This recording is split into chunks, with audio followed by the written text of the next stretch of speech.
Hi everyone, welcome back to the channel. आज हम exercise 1.1 के क्वेश्चन सॉल्व करने वाले हैं। तो सबसे पहला क्वेश्चन है, क्या शून्य एक परिमेय संख्या है? क्या इसे पी वाई क्यू के रूप में लिख सकते हैं, जहां पी व क्यू पूर्णांक संख्या है और Q should not be equal to zero. मतलब आपको जीरो को ऐसे पी वाई क्यू के रूप में लिखना है जहाँ पे क्यू की मतलब हर की जगह क्या नहीं आना चाहिए, जीरो नहीं आना चाहिए। ठीक है, तो हम शुरू करते हैं क्वेश्चन, इसे सॉल्व करना शुरू करते हैं। तो सबसे पहले हम लिखेंगे हल। ठीक है, फिर है क्या शून्य एक परिमेय संख्या है, क्या इसे पी वाई क्यू के रूप में लिख सकते हैं। तो सबसे पहले हमें लिखना है परिमेय संख्या बराबर पी वाई क्यू। ठीक है, अब हम क्या लिखेंगे, ज़ीरो को हम क्या लिख सकते हैं, पी वाई क्यू मतलब ज़ीरो बटे वन। ठीक है, यहाँ लिख देंगे कॉमा लगा के, जहाँ पी बराबर ज़ीरो और क्यू बराबर वन। ठीक है, पी बराबर ज़ीरो पूर्णांक संख्या, ठीक, क्यू बराबर वन भी क्या है, पूर्णांक है। ठीक है, क्योंकि यहाँ क्वेश्चन में पूछा है जहाँ पी व क्यू पूर्णांक संख्या है, तो हम यहाँ बता देंगे कि हाँ जीरो भी पूर्णांक है और एक भी पूर्णांक है। तो हम उत्तर में क्या लिख सकते हैं, हाँ, यहाँ कॉमा लगाना है हाँ के बाद, हाँ जीरो एक परिमेय संख्या है, इसे पी वाई क्यू के रूप में लिख सकते हैं।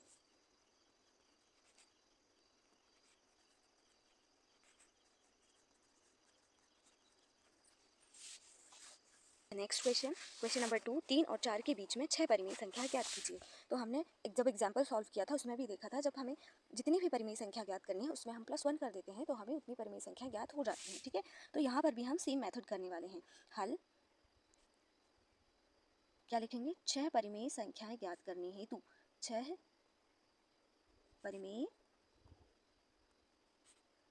संख्याएं ज्ञात करने हेतु क्या करेंगे, हम 6 + 1 कर देंगे। ठीक है, 6 + 1 = 7। ठीक है, फिर उसके बाद हम यहाँ क्या लिखेंगे, यहाँ बराबर का निशान, 7 का गुणा 3 व 4 के अंश व हर में करने पर। ठीक है, उसके बाद यहाँ फिर यहाँ 3 और 4 है ना, हम कॉमा लगा देंगे। अब यहाँ पे देखो अंश तो 3 है पर हर क्या हो जाएगा 1, यहाँ पर भी अंश 4 है और हर क्या हो जाएगा 1। अब हमें अंश और हर दोनों में क्या 7 का मल्टीप्लिकेशन करना है। ठीक है, तो हम 7 का मल्टीप्लिकेशन कर देंगे।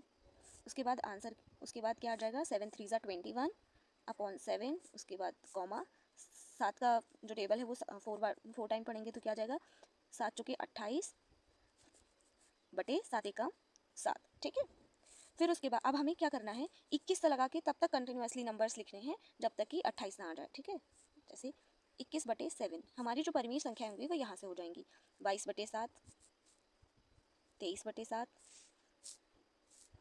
24/7, 25/7, 26/7, 27/7 और 28/7।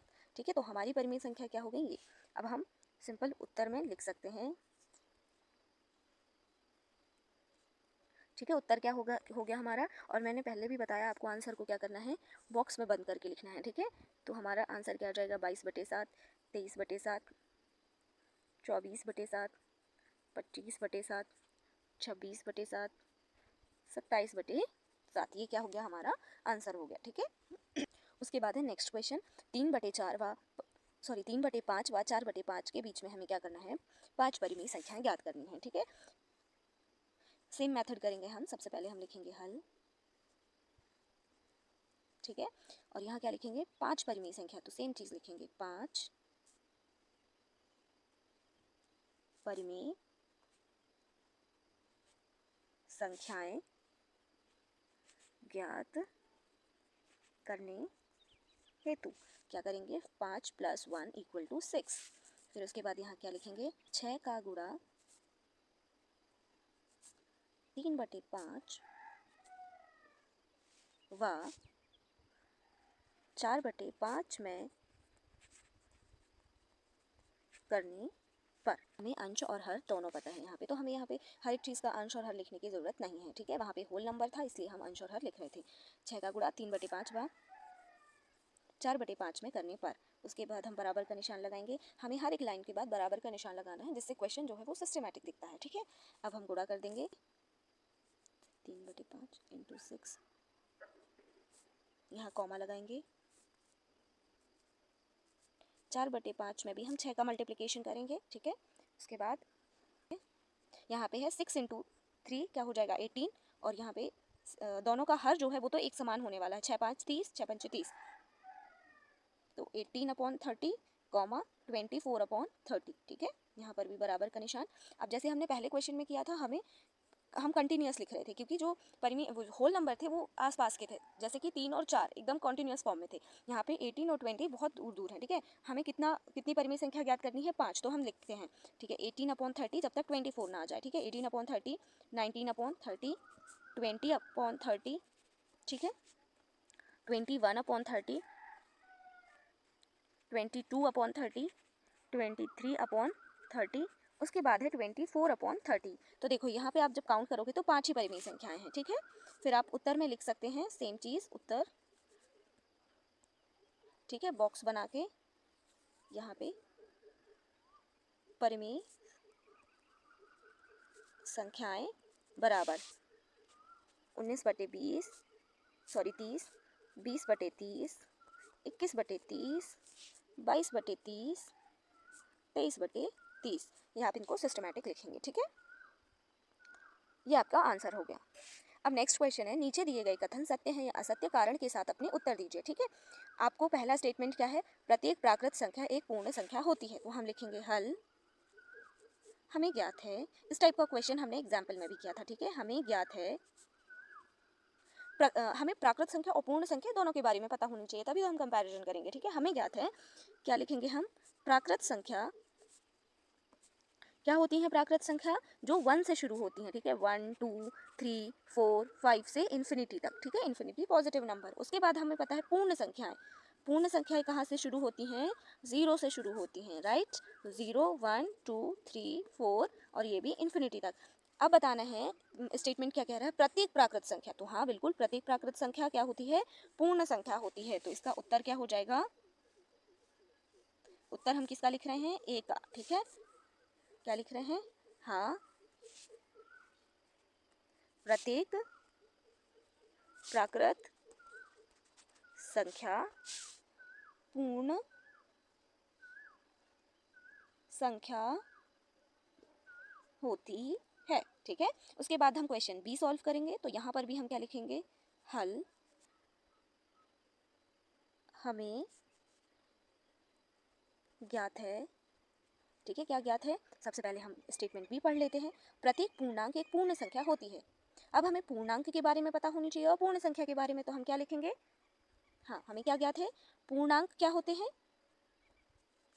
पूर्णांक में माइनस वाले नंबर भी ऐड होते हैं, -4 -3 -2 -1 0 1 2 3 4 5, यहाँ पर भी इन्फिनिटी तक है और यहाँ पर भी इन्फिनिटी तक है, ठीक है। उसके बाद हम देखते हैं पूर्ण संख्याएं। पूर्ण संख्या क्या होती है, पूर्ण संख्या अभी हमने थोड़ी देर पहले देखा है, 0 से लगा के इन्फिनिटी सभी पॉजिटिव नंबर्स तक, ठीक है। तो यहाँ पे क्वेश्चन क्या कह रहा है कि प्रत्येक पूर्णांक एक पूर्ण संख्या होती है। तो क्या होती है प्रत्येक पूर्णांक एक पूर्ण संख्या, देखो क्या नेगेटिव वाली नंबर्स इस पूर्ण संख्या में है, नहीं। तो इसका जो उत्तर क्या हो जाएगा, कथन असत्य है। असत्य क्या लिखेंगे हम, कथन असत्य, क्योंकि ऋणात्मक संख्याएं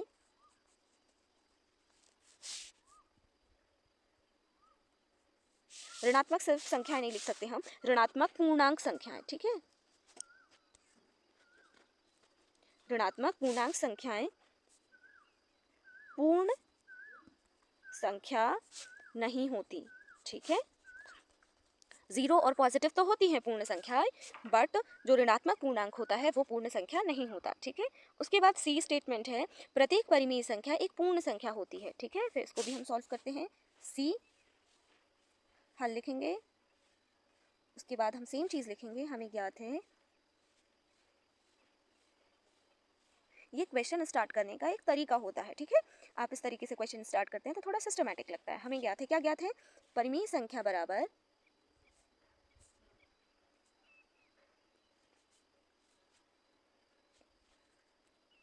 PYQ, जिसमें हम एग्जाम्पल लिख सकते हैं जैसे कि 3/4, 2/5।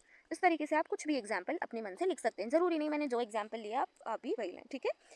फिर उसके बाद हम देखेंगे, क्या बोला था, प्रत्येक परिमेय संख्या पूर्ण संख्या होती है। अब हम देखेंगे पूर्ण संख्या। पूर्ण संख्या क्या होती हैं, हमें पता है 0 से शुरू होती हैं, 0, 1, 2, 3 और यहाँ इन्फिनिटी पॉजिटिव तक। अब आप देखिए परिमेय संख्या, प्रत्येक परिमेय संख्या पूर्ण संख्या में भी, अब क्वेश्चन ने क्या कहा है कि प्रत्येक परिमेय संख्या पूर्ण संख्या होती है। तो पूर्ण संख्या इंग्लिश में जब हम इसको बोलते हैं होल नंबर, होल नंबर मतलब इसमें कोई भी डेसिमल नंबर्स मतलब दशमलव वाले नंबर इंक्लूडेड नहीं होते, जो कंप्लीट नंबर होते हैं सिर्फ वही होते हैं, ठीक है। अब अगर आप 3/4 को देखेंगे तो 3/4 को जब हम सॉल्व करेंगे तो आंसर क्या आ जाएगा, 0.4728, ठीक है, 0.7 समथिंग आएगा, जो कि एक पूर्ण संख्या नहीं है, ठीक है। मान लो अगर यहाँ पे होता कॉमा लगा के मैं 5/1 लिख देती, ठीक है, क्या लिख देती, 5/1 लिख देती, तो हाँ 5/1 पूर्ण संख्या है, पर 2/5, 1/7 इनको जब हम सॉल्व करेंगे तो इन सब का आंसर दशमलव में आने वाला है, जो कि पूर्ण संख्या नहीं है। तो हम सिंपल उत्तर में क्या लिखेंगे, सिंपल हम उत्तर में क्या लिखेंगे, कथन असत्य है, असत्य है। उसके बाद हम रीजन लिखेंगे, क्योंकि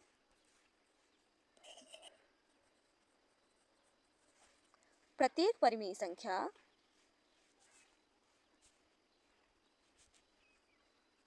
पूर्ण संख्या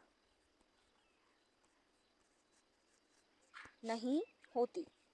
अगर यहाँ सिर्फ इतना लिखा होता परिमेय संख्या पूर्ण संख्याएं होती हैं, प्रत्येक जो शब्द है अगर वो नहीं लिखा होता तो ये कथन सत्य होता, क्योंकि हाँ कुछ कुछ परिमेय संख्याएं क्या होती हैं, पूर्ण संख्याएं भी होती हैं, पर प्रत्येक परिमेय संख्या पूर्ण संख्या नहीं होती। तो ये थे हमारे क्वेश्चंस। अगर आपको वीडियो पसंद आया हो तो अपने दोस्तों के साथ शेयर करिए and do not forget to like, share and subscribe my channel. Thank you.